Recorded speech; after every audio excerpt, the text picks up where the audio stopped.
अस्सलाम वालेकुम नाज़रीन, आपने नेफ्टी के कोर्सेज़ के लिए स्क्रीनिंग टेस्ट देना है और उसके अंदर चाहे आपने कोई भी कोर्स सेलेक्ट किया हुआ है तो उसके स्क्रीनिंग टेस्ट के अंदर जीके का पोर्शन ज़रूर होता है। यानी जीके के एमसीक्यूज़ जो हैं, जनरल नॉलेज के एमसीक्यूज़, ये आपके स्क्रीनिंग टेस्ट के अंदर ज़रूर पूछे जाते हैं। चाहे आपने किसी लैंग्वेज के लिए कोर्स का स्क्रीनिंग टेस्ट देना है या फिर कोई भी और आईटी का है, हाई टेक्नोलॉजी का है या फिर कन्वेंशनल इंग्लिश का है, कन्वेंशनल उर्दू का है, तो उसके अंदर जनरल नॉलेज के जो एमसीक्यूज़ हैं वो ज़रूर पूछे जाते हैं। इस वीडियो के अंदर आपको टॉप 50 जीके के एमसीक्यूज़ बताए जाएंगे और आंसर्स के साथ और शार्ट एक्सप्लेनेशन के साथ, यानी हर चीज़ प्रॉपरली आपको बताई जाएगी उन एमसीक्यूज़ की। तो वीडियो को स्टार्ट करते हैं, लेकिन उससे पहले अगर आप चैनल पर पहली दफ़ा आए हैं तो चूंकि ये चैनल आपकी जॉब से रिलेटेड है, जॉब्स की अपडेट आपको देता है और इसके अलावा टेस्ट की प्रिपरेशन के लिए भी ये चैनल काफ़ी हेल्पफुल है, तो आप इस चैनल को सब्सक्राइब कर लें और बेल के आइकन को ज़रूर प्रेस कर लें ताकि आपको हर नई आने वाली वीडियो का नोटिफिकेशन मिल जाए। तो स्टार्ट करते हैं पहले एमसीक्यू से। ये पाकिस्तान स्टडीज़ के एमसीक्यूज़ हैं। सेक्शन नंबर 1 है, इसके अंदर पाकिस्तान स्टडी की हिस्ट्री और पाकिस्तान स्टडी से रिलेटेड 10 एमसीक्यूज़ होंगे। इसके बाद इस्लामिक स्टडीज़ और जनरल साइंस, यानी इस तरह जो जीके के अंदर एमसीक्यूज़ आते हैं 3-4 सेक्शन के अंदर आपको ये एमसीक्यूज़ मिलेंगे। तो पहले वाला एमसीक्यूज़ हम देखते हैं, who was the first governor general of Pakistan. तो इसका आंसर है कायदे आज़म। आगे इसकी एक्सप्लेनेशन भी लिखी हुई है कि कायदे आज़म ने 14 अगस्त 1947 से लेके 1948 तक, यानी अपनी डेथ तक पाकिस्तान के गवर्नर जनरल रहे थे। आगे क्वेश्चन नंबर 2 है, what is the national flower of Pakistan. तो इसका आंसर है जैस्मिन, यानी जैस्मिन पाकिस्तान का नेशनल फ्लावर है। और ये क्यों चूज़ किया गया था, इसकी फ्रेगरेंस और इसकी प्रेजेंस इन दी रीजन के अंदर इसको हमने चूज़ किया था, यानी ये हमारे इलाके के अंदर मौजूद है। और दूसरा, इसकी बहुत अच्छी फ्रेगरेंस है, इसकी वजह से ये पाकिस्तान का नेशनल फ्लावर है। आगे क्वेश्चन नंबर 3 है हमारे पास, which is the highest mountain peak in the Pakistan. तो जो पाकिस्तान के अंदर हाईएस्ट माउंटेन है, जो हाईएस्ट पीक है वो है K2 और ये सेकंड हाईएस्ट पीक है वर्ल्ड के अंदर। और ये कहाँ पे वाक़या है, ये इसकी एक्सप्लेनेशन आपने पढ़ लेनी है। आगे क्वेश्चन नंबर 4 है, in which year did Pakistan win the cricket world cup. तो ये सबको पता होगा ऑलरेडी के 1992 का जो वर्ल्ड कप है ये पाकिस्तान ने जीता था।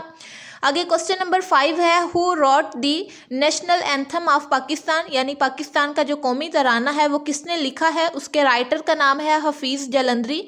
ये जीके के एमसीक्यूज़ हैं। पहले जो 10 एमसीक्यूज़ हैं वो पाकिस्तान की हिस्ट्री से रिलेटेड होंगे, आगे वाले किसी और कैटेगरी के होंगे और आगे वाले 10 किसी और कैटेगरी के होंगे।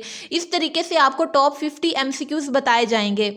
इसके बाद क्वेश्चन नंबर 6 है, विच is the longest river in Pakistan, यानी पाकिस्तान के अंदर सबसे लंबा दरिया कौन सा है। तो वो है इंदस रिवर, जिसको हम सिंधु भी कहते हैं।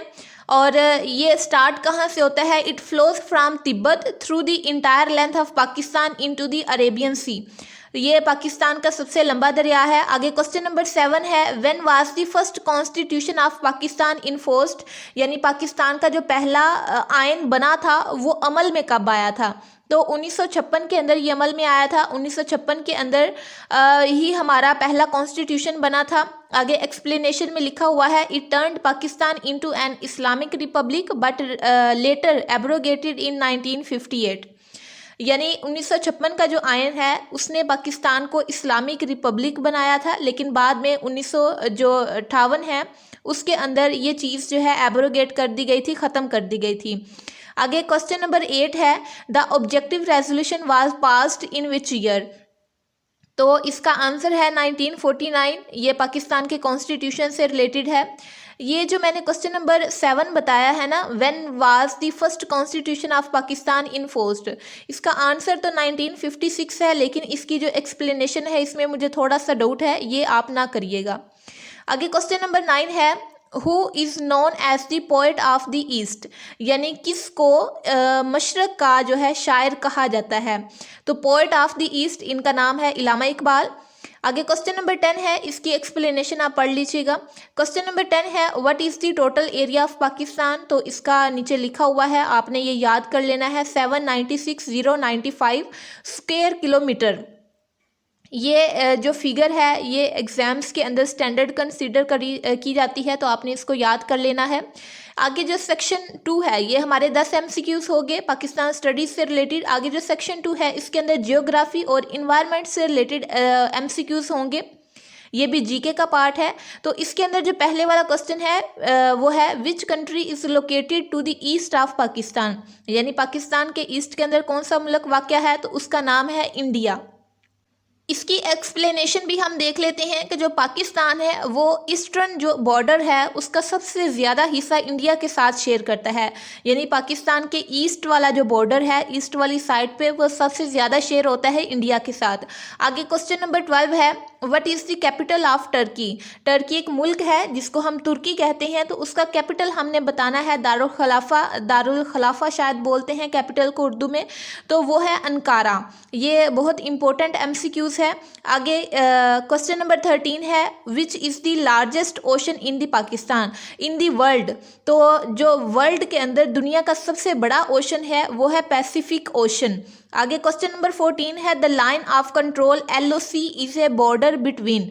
तो LOC जो है ये पाकिस्तान और इंडिया के दरमियान पाई जाती है और ये कश्मीर के अंदर है। इसके बाद इसकी एक्सप्लेनेशन भी पढ़ लीजिएगा। It is the military control line between the two countries in the disputed region, यानी जो कश्मीर है वो पाकिस्तान और इंडिया के दरमियान डिस्प्यूटेड रीजन है, इसलिए इसके दरमियान LOC यानी लाइन ऑफ कंट्रोल पाई जाती है। आगे क्वेश्चन नंबर 15 है which planet is known as the red planet. इसको मैंने वीडियो पीछे वाली अपलोड की है जनरल साइंस की, उसके अंदर भी ये 2 दफ़ा MCQs आया है, तो इट्स मीन ये इंपॉर्टेंट है, आप इसको पढ़िएगा कि जो मार्स का प्लैनेट है इसको हम रेड प्लैनेट भी कहते हैं। इसकी एक्सप्लेनेशन है it appears red due to iron oxide on its surface, यानी जो मार्स है इसके ऊपर आयरन ऑक्साइड होता है जिसकी वजह से ये रेड हमें दिखाई देता है। आगे क्वेश्चन नंबर 16 है the Suez canal connect which two seas, यानी एक स्वीज कैनाल है जो दुनिया के दरिया हैं, तो वो कौन से 2 समंदरों को कनेक्ट आपस में करती है, ये हमने देखना है। तो जो स्वीज कैनाल है ये मेडिटेरियन सी और रेड सी इन दोनों को आपस में कनेक्ट करती है। आगे क्वेश्चन नंबर, ये आपको थोड़ी सी इशू होगा कि बार बार स्लाइड जो है पिक्चर जो है वो कभी बंद हो जाती है कभी ओपन हो जाती है, तो इससे आपने थोड़ा सा घबराना नहीं है, आपने सिर्फ अपने MCQs पे फोकस करना है। क्वेश्चन नंबर 17 है what is the largest continent by area, यानी हमारे जो 7 कॉन्टिनेंट है, एशिया है, अफ्रीका है, नॉर्थ अमेरिका है, साउथ अमेरिका है, आगे अंटार्कटिका है, तो इसमें जो सबसे बड़ा कॉन्टिनेंट है एरिया के लिहाज से तो वो है एशिया। और अगर हम पॉपुलेशन की बात करें तो पॉपुलेशन के लिहाज से भी सबसे बड़ा कौन सा है, एशिया। आगे क्वेश्चन नंबर 18 है mount Everest is located in which country. तो इसका आंसर है नेपाल एंड चाइना, यानी जो माउंट एवरेस्ट है वो नेपाल के अंदर है और चाइना के अंदर है। It is the highest point on earth and above sea level. ये इसके बारे में थोड़ी सी इंफॉर्मेशन है कि ये हाईएस्ट पॉइंट है ज़मीन के ऊपर। आगे क्वेश्चन नंबर 19 है which desert is the largest in the world. तो जो सहारा डेजर्ट है और अंटार्कटिक डेजर्ट है ये दोनों सबसे दुनिया में बड़े हैं, और जो सहारा डेजर्ट है वो हॉट डेजर्ट है और जो अंटार्कटिक है ये कोल्ड डेजर्ट है। इन दोनों के नाम आप याद कर लेने हैं। आगे क्वेश्चन नंबर 20 है what is the currency of Japan. Japan की करेंसी आपने याद करनी है यन, शायद पता नहीं इसको प्रोनाउंस कैसे करते हैं, आपने इसके स्पेलिंग देख लेने हैं YEN। ये है इसकी जापान की करेंसी। आगे जो हमारे पास सेक्शन 3 है, सेक्शन 3 के अंदर हम इस्लामिक स्टडीज़ के MCQs पढ़ेंगे, और उसके लिए पहले वाला क्वेश्चन हम देखते हैं how many सूरास are in the holy Quran, यानी होली कुरान के अंदर कितनी सूरत हैं। तो 114 सूरतें हैं हमारे कुरान पाक के अंदर, 114 सूरतें हैं, लेकिन उसकी एक्सप्लेनेशन अभी आपने याद करनी है, जिनमें से जो 86 हैं वो मक्की सूरतें हैं और जो 28 हैं वो मदनी सूरतें हैं, ये भी याद कर लीजिएगा।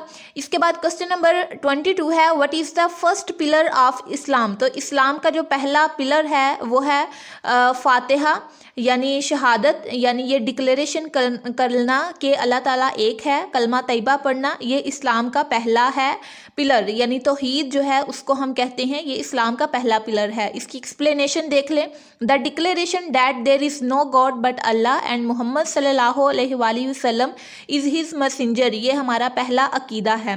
आगे क्वेश्चन नंबर 23 है, in which month was the holy Quran was revealed, तो कौन सा महीना है जिसके अंदर कुरान मजीद नाज़िल हुआ, तो वो है रमज़ान।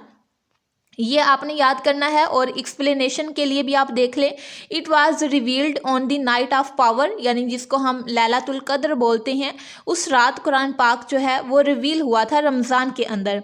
इसके बाद आगे क्वेश्चन नंबर है 24, what is the name of, sorry मैं इसको ज़रा पढ़ती हूँ, what is the name of profit सल्लल्लाहु अलैहि वसल्लम फादर, तो उनका नाम है अब्दुल्ला, आपने ये याद करना है। और एक्सप्लेनेशन भी आपने याद करनी है। He passed away before the prophet सल्लल्लाहु अलैहि वसल्लम वाज बोर्न। आगे क्वेश्चन नंबर 25 है, how many times the word Ahmad mentioned in the Quran, तो इसका आंसर है 1। और एक्सप्लेनेशन के अंदर लिखा हुआ है, इट अपीयर्स इन सूरा सैफ, तो ये आपने खुद कंफर्म कर लेना है। मुझे थोड़ा सा इसके अंदर डाउट हो रहा है, या तो 4 मरतबा ही आया है या 1 मरतबा आया है, तो आप लोग इसको गूगल करके कमेंट के अंदर भी बता दीजिएगा और ख़ुद भी याद कर लीजिएगा कि जो वर्ड अहमद है ये कुरान मजीद के अंदर कितनी दफ़ा आया है और कौन सी सूरत के अंदर आया है। इसके बाद आगे क्वेश्चन नंबर 26 है, which prophet is known as Abdul Bashar, sorry Abdul Bashar नहीं है, अबुल बशर है, यानी which prophet is known as Abul Bashar, तो इसका आंसर हम देखते हैं। इसका आंसर है हज़रत आदम अलैहिस्सलाम, यानी हज़रत आदम अलैहिस्सलाम को तमाम इंसानियत का फ़ादर कहा जाता है, वो अबुल बशर हैं, तो इसलिए इसका ये वाला ऑप्शन ठीक है। आगे क्वेश्चन नंबर 27 है, what is the meaning of zakat, जो हम ज़कात देते हैं उसका मतलब क्या है, वर्ड ज़कात का मतलब क्या है, तो वर्ड ज़कात का मतलब है टू प्यूरीफाई, यानी साफ़ करना। हम कहते हैं कि जब हम अपनी ज़कात देते हैं तो हमारा ये अकीदा है कि जो हमारा माल है या फिर जो हमारी वेल्थ है इस दुनिया वाली, वो पाक हो जाती है। तो it's also the 4th pillar of Islam intended to purify wealth, यानी ये इस्लाम का 4था पिलर है और ये वेल्थ को प्यूरीफाई करने के लिए, साफ़ करने के लिए इसका मकसद होता है। आगे क्वेश्चन नंबर 28 है, विच सहाबी is known as sword of Allah, यानी सैफुल्लाह जिसको कहा जाता है, जिनको कहा जाता है, तो इसका आंसर है हज़रत खालिद बिन वलीद रज़ी अल्लाह ताला अन्हा। ये सहाबी हैं जिनको सैफुल्लाह का लक़ब दिया गया। आगे क्वेश्चन नंबर 29 है, द बैटल ऑफ बदर वाज फाउट इन विच हिजरी, यानी जो बदर की जंग है वो किस हिजरी के साल में लड़ी गई, तो वो 2 हिजरी को लड़ी गई थी। आगे क्वेश्चन नंबर 30 है, हाउ मैनी फ़र्ज ओब्लिगेटरी इन द वज़ू, यानी जब हम वज़ू करते हैं नमाज के लिए या फिर वैसे, तो उसके अंदर कितने फ़र्ज़ हैं। हाउ मैनी फ़र्ज ओब्लिगेटरी एक्ट्स आर इन वज़ू, तो 4 हैं उसके अंदर, जिसके अंदर वॉशिंग फेस पहला है, वॉशिंग आर्म्स दूसरा है, वाइपिंग हेड ये तीसरा है और वॉशिंग फीट ये चौथा पिलर है, यानी चौथा फ़र्ज़ है वज़ू के अंदर। इसके बाद ये हमने 30 क्वेश्चन कर लिए और आगे हमारा है सेक्शन 4। सेक्शन 4 के अंदर जनरल साइंस और एवरीडे नॉलेज के हम क्वेश्चन करेंगे और इसके लिए जो पहले वाला क्वेश्चन है वो है, which gas is most abundant in the earth atmosphere, यानी जो हमारी ज़मीन है उसका जो एटमॉस्फेयर है, फ़ज़ा है, उसके अंदर सबसे ज़्यादा गैस कौन सी पाई जाती है, ये हमने बताना है। तो हमारी एटमॉस्फेयर के अंदर नाइट्रोजन सबसे ज़्यादा पाई जाती है, तकरीबन 78% है। ये आपने इसकी परसेंटेज भी याद रखनी है और इसका नाम भी याद रखना है। ये जनरल साइंस के जो MCQs हैं उसके अंदर भी मैंने बताया था। और एक और चीज़ आपने ऑक्सीजन भी याद रखना है कि एटमॉस्फेयर के अंदर जो ऑक्सीजन है ये दूसरे नंबर पे है और ये 21% है। आगे क्वेश्चन नंबर 32 है, what is the chemical symbol for gold, तो जो गोल्ड है उसका जो केमिकल सिंबल है वो AU है, A बड़ा और U छोटा, ये गोल्ड का केमिकल सिंबल है और ये एक लैटिन वर्ड ऑरम से निकला है। इसके बाद क्वेश्चन नंबर 33 है, which organ in the human body purifies blood, ये वाला क्वेश्चन भी हम जनरल साइंस के एमसीक्यूज में कर चुके हैं। किडनीज इसका आंसर है। जो ह्यूमन बॉडी के अंदर किडनीज हैं ये ब्लड को प्यूरिफाई करती हैं, उसको साफ करती हैं, उसमें से एक्सेस वाटर और जो वेस्ट होता है उसको निकाल देती हैं। आगे क्वेश्चन नंबर 34 है, deficiency of vitamin C causes which disease, यानी विटामिन सी अगर हमारी जिस्म के अंदर कम हो जाता है तो उसकी वजह से सुकरवी एक डिजीज है वो होती है, और ये क्या बनाती है, ब्लीडिंग गम्स बनाती है और वीकनेस हो जाती है बॉडी के अंदर। आगे क्वेश्चन नंबर 35 है, what is the boiling point of water. ये भी हम ऑलरेडी जनरल साइंस वाली वीडियो में पढ़ चुके हैं कि जो वाटर का बॉइलिंग पॉइंट है वो 100 डिग्री सेल्सियस है। जब पानी 100 डिग्री सेल्सियस तक पहुंच जाता है तो वो स्टीम होना स्टार्ट हो जाता है, यानी उसके बुखारात बनने स्टार्ट हो जाते हैं। आगे क्वेश्चन नंबर 36 है, who invented the light bulb, यानी जो हमारे पास बल्ब हैं वो सबसे पहले किसने इन्वेंट किया था, किसने इजाद किया था। तो उस साइंटिस्ट का नाम है थॉमस एडिसन। बहुत इंपॉर्टेंट एमसीक्यूज है कि थॉमस एडिसन ने पहली मर्तबा बल्ब बनाया था रोशनी वाला। इसके बाद क्वेश्चन नंबर 37 है, विच is the hardest substance found on earth. तो ज़मीन के ऊपर जो सबसे सख्त चीज़ है वो है डायमंड। आगे क्वेश्चन नंबर 38 है, how many bones are in an adult human body, यानी जो एक बालिग इंसान होता है उसके अंदर 206 हड्डियाँ होती हैं, लेकिन जो बच्चे होते हैं उनके अंदर ज़्यादा हड्डियाँ होती हैं और वो आहिस्ता आहिस्ता बाद में मिल जाती हैं और वो कम हो जाती हैं। आगे बेबीज़ जो हैं उन एक्सप्लेनेशन इसकी लिखी हुई है, babies have more but they fuse as they grow. आगे क्वेश्चन नंबर 39 है, sound cannot travel through which medium. तो इसका आंसर है वैक्यूम, यानी वैक्यूम हम उसको कहते हैं जहाँ पे कोई हवा ना हो, जहाँ पे कोई भी चीज़ ना हो, खाली हो, एरिया हो, तो वहाँ से जो साउंड है वो ट्रैवल नहीं कर सकती, क्योंकि साउंड को ट्रैवल करने के लिए एक मीडियम रिक्वायर्ड होता है। आगे क्वेश्चन नंबर 40 है, what does CPU stand for. तो CPU ये हमने कंप्यूटर वाले के अंदर MCQs पढ़ा हुआ है। CPU stand for central processing unit, और इसको हम कंप्यूटर का ब्रेन भी कहते हैं, ये भी चीज़ याद रखिएगा। इसके बाद क्वेश्चन सेक्शन हमारा है 5। सेक्शन 5 के अंदर इंटरनेशनल और करंट अफेयर से रिलेटेड MCQs देखेंगे। लास्ट वाले 10 क्वेश्चंस हैं ये। क्वेश्चन नंबर 1 है, where is the headquarter of the united nations located, यानी जो UN है वो पूरी वर्ल्ड के लिए है और इसका जो हेड क्वार्टर है वह कौन से मुल्क में पाया जाता है या फिर वो कहाँ पाया जाता है, वो जगह का नाम बताना है हमने। तो UN के जो हेड क्वार्टर्स हैं वो न्यूयॉर्क USA के अंदर बनाए गए हैं। उसके अंदर USA के जो न्यूयॉर्क है उसके अंदर UN के हेड क्वार्टर मौजूद हैं। आगे इसके एक्सप्लेनेशन भी आप पढ़ लीजिएगा। क्वेश्चन नंबर आगे 42 है, who is the current secretary general of the UN, यानी UN का सेक्रेटरी जनरल, उसका नाम बताना है, नाम लिखा हुआ है, आप इसको पढ़ लीजिएगा। आगे क्वेश्चन नंबर 43 है, what does CPEC stand for. CPEC China Pakistan economic corridor, ये इसकी एब्रीवेशन है। ये पाकिस्तान और चाइना इन दोनों के दरमियान एक प्रोजेक्ट है जो कि ग्वादर के ज़रिए चाइना से हमें कनेक्ट करता है, यानी जो पाकिस्तान के अंदर ग्वादर है और चाइना है, इन दोनों के दरमियान कनेक्शन है और ये एक प्रोजेक्ट है जो पाकिस्तान और चाइना के दरमियान काफ़ी सालों से चल रहा है। आगे क्वेश्चन नंबर 44 है, which country is called the land of rising sun, यानी किस कंट्री को, किस मुल्क को उगते हुए सूरज की ज़मीन कहा जाता है। तो उसका आंसर है जापान, क्योंकि जापान जो है ईस्टर्न मोस्ट कंट्री है, यानी ईस्टर के अंदर एस्टर्न मोस्ट कंट्री है।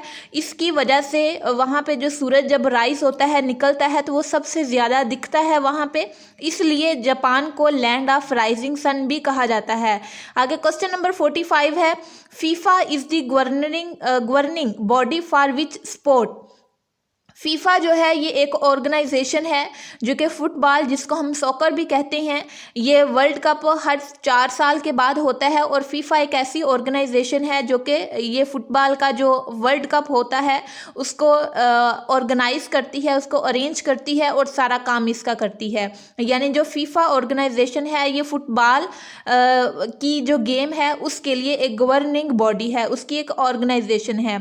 आगे क्वेश्चन नंबर 46 है, which is is the most populated country in the world. हमने जो कंट्री यानी जो दुनिया है उसके अंदर सबसे ज़्यादा जो पॉपुलेटेड कंट्री है, यानी जिसके अंदर सबसे ज़्यादा पॉपुलेशन है, यानी लोग जिसमें ज़्यादा हैं, उसका नाम बताना है। तो उस कंट्री का नाम है इंडिया। इंडिया जो है वो रिसेंटली उसने चाइना को पीछे छोड़ दिया है और इंडिया के अंदर पॉपुलेशन सबसे ज़्यादा हो गई है। आगे क्वेश्चन नंबर 47 है, what is the capital of Saudi Arabia. Saudi Arabia का हमने कैपिटल बताना है, तो वो है रियाद। रियाद जो है वो सऊदी अरेबिया का एडमिनिस्ट्रेटिव और पॉलिटिकल सेंटर है। आगे क्वेश्चन नंबर 48 है, the term artificial intelligence refers to, यानी जो आर्टिफिशियल इंटेलिजेंस है इसका मतलब क्या है। इसका मतलब है मशीन्स मिमिकिंग ह्यूमन इंटेलिजेंस। आगे क्वेश्चन नंबर 49 है, विच ऑर्गेनाइजेशन रेगुलेट्स ग्लोबल हेल्थ, यानी जो पूरी दुनिया की हेल्थ है उसको रेगुलेट करने वाली कौन सी बॉडी है, कौन सी ऑर्गेनाइजेशन है, उसका नाम क्या है। तो उस ऑर्गेनाइजेशन को हम वैसे कहते हैं WHO, लेकिन ये एब्रीवेशन है वर्ल्ड हेल्थ ऑर्गेनाइजेशन की। ये एक स्पेशलाइज्ड एजेंसी है, UN इसका रिस्पॉन्सिबल है और ये पूरे वर्ल्ड की जो हेल्थ है उसको रेगुलेट करती है और उसके ऊपर नज़र रखती है। आगे क्वेश्चन नंबर 50 है, what is the primary language of Pakistan. तो पाकिस्तान की जो पहली लैंग्वेज है, प्राइमरी लैंग्वेज है, वो है उर्दू। हालांकि यहाँ पे इंग्लिश भी बोली जाती है, while English is the official language but Urdu is the national language. ये आपके पास 50 MCQs थे जीके के। आई होप सो कि ये वीडियो आपके लिए इन्फॉर्मेटिव रही होगी। वीडियो अच्छी लगी है तो वीडियो को लाइक और शेयर करें और चैनल को सब्सक्राइब करना ना भूलिएगा। मिलते हैं नेक्स्ट किसी एजुकेशनल वीडियो में, तब तक के लिए अपना ख्याल रखिएगा। अल्लाह हाफिज़।